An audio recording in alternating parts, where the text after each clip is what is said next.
Kerjasama PT Kalbe Farma dan GE Healthcare berhasil menjawab tantangan di dunia medis Indonesia melalui produksi lokal CT scan atau Computed Tomography Scan. Alat yang berfungsi sebagai acuan pemeriksaan jaringan lunak struktur pembuluh darah hingga tulang. Saya senang dan bangga sekali melihat berita ini. Ya, Indonesia sudah mampu membuat alat CT scan sendiri. Bagi kami para tenaga kesehatan, sangat paham betapa pentingnya alat ini di dunia kesehatan. Walaupun dari beritanya itu tidak disampaikan dengan jelas seberapa besar peran perusahaan Indonesia dalam pembuatannya, apakah mereka hanya merakit atau ikut mendesain dari awal, lalu berapa banyak komponen lokal yang digunakan, dan lain-lain.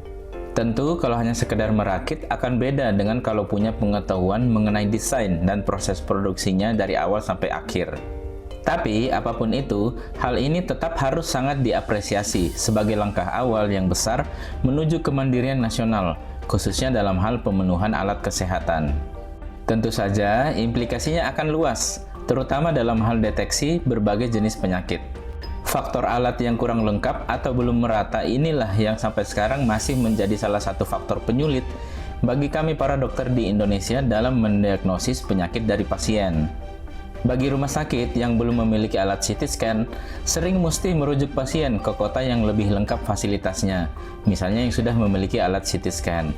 Tentu ini akan jadi beban lagi ke pasien, juga keterlambatan diagnosis, dan tentunya akan berakibat ke penundaan pengobatan.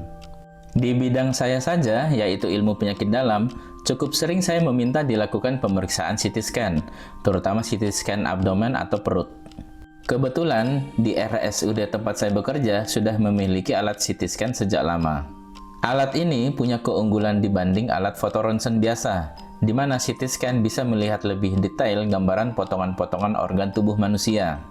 Banyak penyakit yang bisa dideteksi lebih awal bila menggunakan CT scan, misalnya batu ginjal, kanker usus, kanker hati, kanker paru, dan banyak lagi yang lain. Sehingga penanganannya pun bisa jadi lebih cepat karena cepat ketahuan penyakitnya.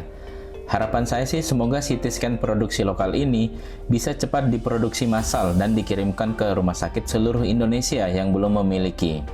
Tentu juga mesti dibarengi dengan ketersediaan dokter spesialis radiologi dan tenaga pendukungnya untuk bisa menggunakan alat CT scan ini dengan optimal. Dan karena diproduksi lokal, mudah-mudahan harganya juga tidak semahal kalau yang diimpor, sehingga alokasi biayanya bisa dialokasikan untuk bidang kesehatan lainnya. Luar biasa, semoga semakin banyak alat kesehatan yang diproduksi mandiri di dalam negeri ke depannya.